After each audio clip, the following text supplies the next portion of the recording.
Which of you, having a house and the means, will not set a lamp in your window, that your neighbor might see the light and come to your door? If your neighbor asks for bread, will you give him a stone? Or if he asks for fish, will you, for a fish, give him a serpent?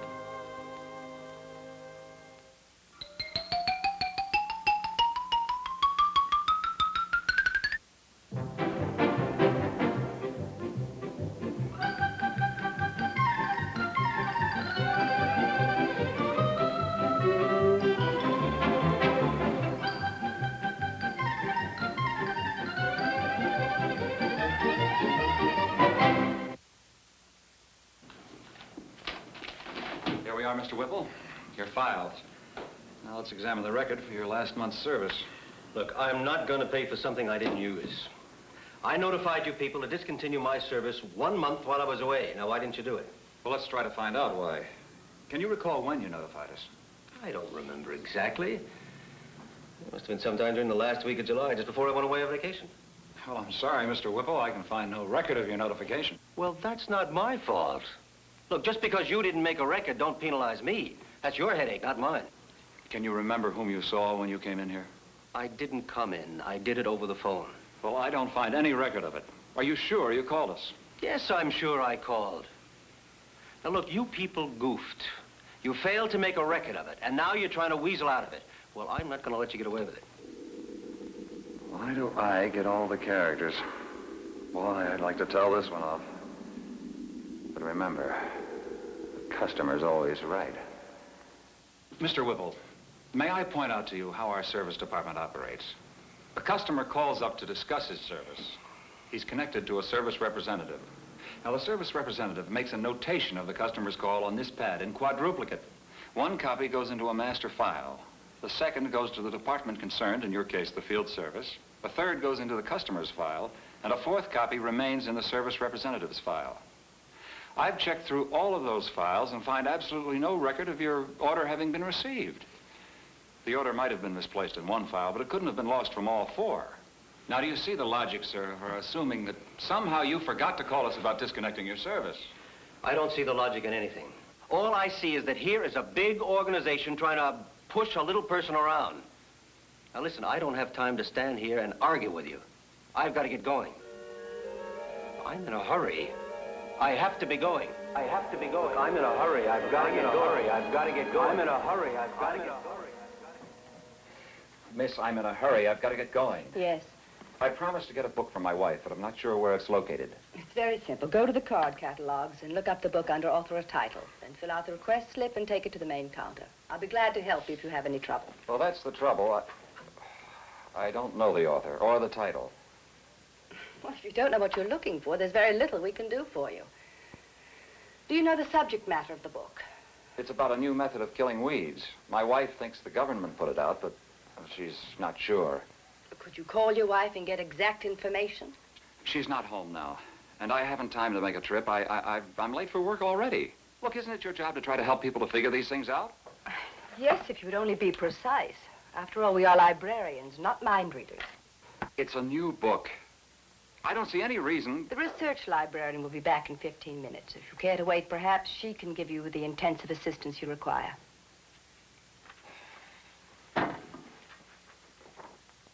Boy, did she make me feel stupid. But stupid or not, she's supposed to help people.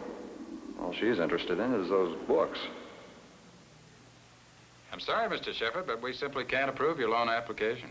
But, Mr. Hicks, I have to have that money. We can really improve the whole appearance of the house. You people hold the mortgage on it. Aren't you interested in my increasing the value of the property? Oh, of course. But we're also involved in carrying your automobile loan. Frankly, Mr. Shepherd, on your salary and with your commitments, we couldn't risk another loan. Extremely poor banking policy. I've been regular in my mortgage and car payments. We're aware of that. We appreciate it very much. I'm sorry, but I have an extremely important lunch engagement, so if you'll excuse me. I gave up my lunch hour to discuss this loan with you. It's important to me and my wife. Oh, I'm sure it is. I wish I could offer you something more than my regrets. I've been a customer of this bank for 4 years. You must consider that. We do. I'm very aware of it. But we also have our rules. Thanks for coming in. Stop in again anytime.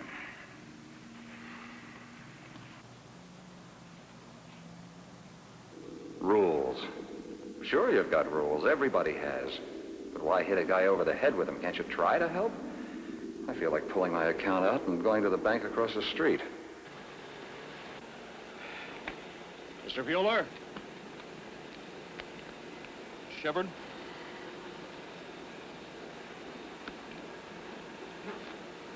Well, you're on pretty early this month, Miss Shepard. Any particular reason? This, the inventory control. I don't understand. I checked this out myself last week. It's complete to the last decimal. May be complete, but it's inaccurate. What? That's impossible. Tell that to the inventory clerk in our warehouse. He thought he was in pretty good shape with his supply of 132s. Then he checked and found there's a big discrepancy between this printout and his master file. Did he check all of his records? He spent the whole morning on it.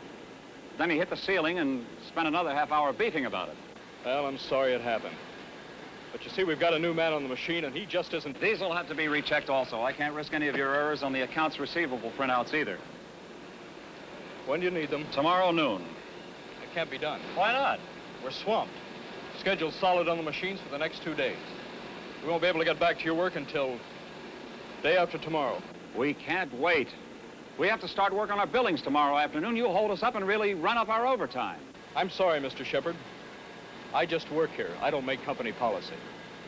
You'll have to wait your turn like everybody else. That'll throw our whole office schedule out of whack. We might like to, Mr. Shepard, but we can make exceptions. If we did, we couldn't meet our promised schedules. Sorry. Very sorry. Yes? Their schedules. What about my schedules? Can't anyone see things from my point of view? Everybody's just a number these days. Impersonal. Can't we have all these new mechanical brains and still have some feeling and consideration for the other fellow and his problems? Look, I'm in a hurry. I've got to get going. I can appreciate that, but we have no proof of your calling in. And how can I change the rules? We're getting nowhere. Maybe I better see someone who has a little more authority. Authority? If I had the authority, I'd change the rules. But I've got a job to do. Sure, I know I must listen, be polite, interested. But the question is, how can I do my job, stick to the company rules, and at the same time make him happy? Well, what could the librarian have done? What if her attitude were different? What if everyone made a little extra effort to make their job worthwhile? Miss, I'm in a hurry. I've got to get going. Oh, I'm sorry, I didn't see you. I promised to get a book for my wife, but I don't know where to find it. Do you know the author or the title? No. You see, my lawn's been invaded by crabgrass, and Mrs. Hudson, who lives down the street, has a perfect lawn and told my wife she got a book from the library that told about some new method of killing weeds. Can you help me? We can't let the library be defeated by crabgrass. If the book is in the library, we'll find it. Let's try gardening.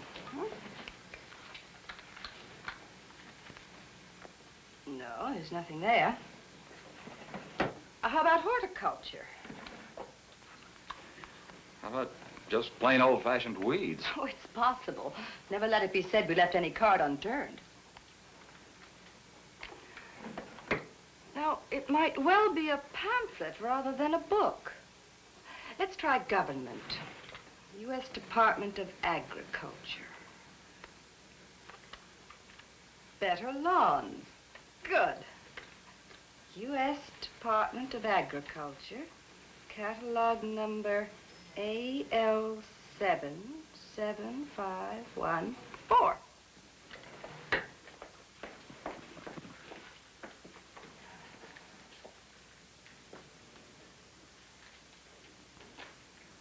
Here. Thanks a lot. I didn't mean to put you to so much trouble. Oh, no trouble at all. It's my job. Besides, it was a challenge. If we librarians didn't have puzzlers like this, our minds would get as dusty as those old magazines in the basement. My wife will certainly appreciate this, too. Well, let me know how she makes out. I have some crabgrass sneaking into my lawn, too. Maybe. But I can say this for certain. There's none in your library. What a difference. All she was doing was her job, but she enjoyed it and made it a challenge, not a chore. What a difference it would make if everyone made a little extra effort to make their job worthwhile. You see, Mr. Hicks, my wife and I figured that if we added the extra room and bath, we could get some additional income from it. We're pretty close to the college, and there are always students looking for a place to live.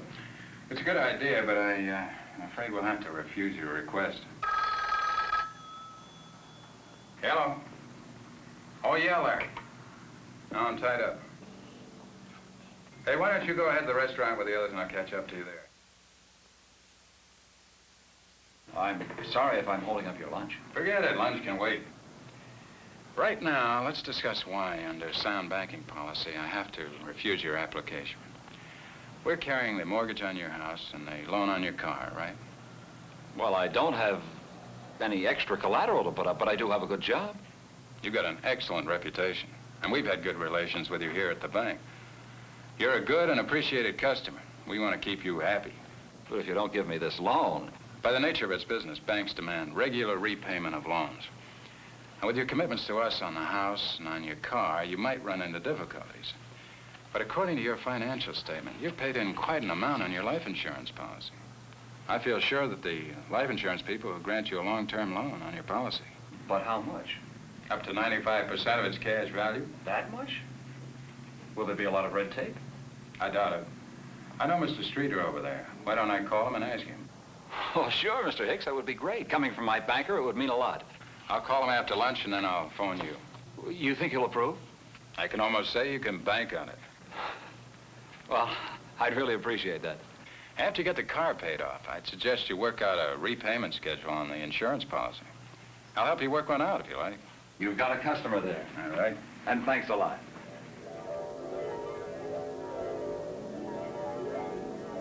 Can you beat that? Me thanking him, and after he turned me down. That's it, he turned the loan down. Not me. Well, these printouts just don't match the master file at the warehouse. Well, that's odd. Are you sure it's not an error by somebody in your inventory control? They spot check their supplies in every single bin.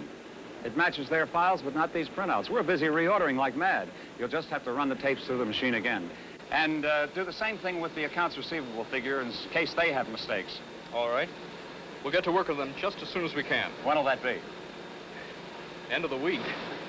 Come on now, we can't wait that long for those figures. We have to have them by tomorrow noon. We've got to start working our monthly bills then. We can't do it. Our machines are booked up for the next 2 days. We can't have our billing clerks just sitting around for 2 days doing nothing. You have an obligation to us, a big one. I recognize that. Let's see. Could you possibly wait a day or two on your inventory control checks? All right. Then let's try to squeeze your accounts receivable work in tomorrow morning. Now we can have part of it done by noon and the rest by late afternoon. That do the trick? With a little juggling, I think we can do it. Thanks a lot. I'll have a messenger run over those new tapes just as soon as they're ready. A compromise, but a necessary one. Bueller's attitude certainly was different. He really tried to see things from my point of view. And that's just what I'm going to try with Mr. Whipple. Well, I'm sure we can work out something together. Let's examine the facts from your point of view. Look, the fact is that I'm expected to pay for something I didn't use, and I'm not going to stand for it. I can understand how you'd be annoyed. You believed you canceled in good faith. I called. At least I told my wife to call. Oh, your wife called. Well, even if we slipped up, I don't see why we should have to pay for something that we didn't use. Well, I'm afraid it's a company rule. The service was there for you. My opinion is that your company rule is unfair. Now, can't you make some sort of exception? Mr. Whipple, may I ask you a personal question? What business are you in? I own a garage. And you have rules for your customers? Yeah, sure. Mostly about making payments. Well, how about other things? For instance, do you take orders for repair work over the telephone? No. Folks usually just drive in, I look over the car, make some sort of an estimate, And if they want, why, they order the work. They just tell you to go ahead? Yeah, sure. Oh, now, wait a minute. You're not going to excuse yourself by throwing a smokescreen up about my business. Well, Mr. Whipple, you most certainly try to give your customers the best possible service. Therefore, you must require pretty definite instructions from them, things you can both agree on. You ask them to sign the order sheet, don't you? Yeah, sure. It's required by law. Well, sure it is.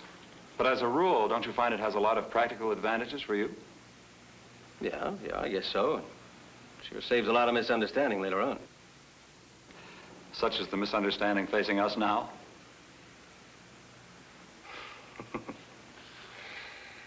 You're right. You're right. I guess I jumped the gun on him. I should have talked to my wife before I barged in. I'm sorry we got mixed up. I hope everything's okay now. Yeah, I admit I was wrong. Well, the only thing that bothers me is paying for something that I didn't use. Well, Mr. Whipple, I'll discuss the matter with my supervisors, see if they'll grant you some sort of a credit. Oh, you think they might? Well, I doubt it, but I'll try. Thanks. Well, bye, Mr. Shepard. And I'm sorry if I caused any trouble. Oh, no trouble at all. After all, you are our customer. We want to take good care of you.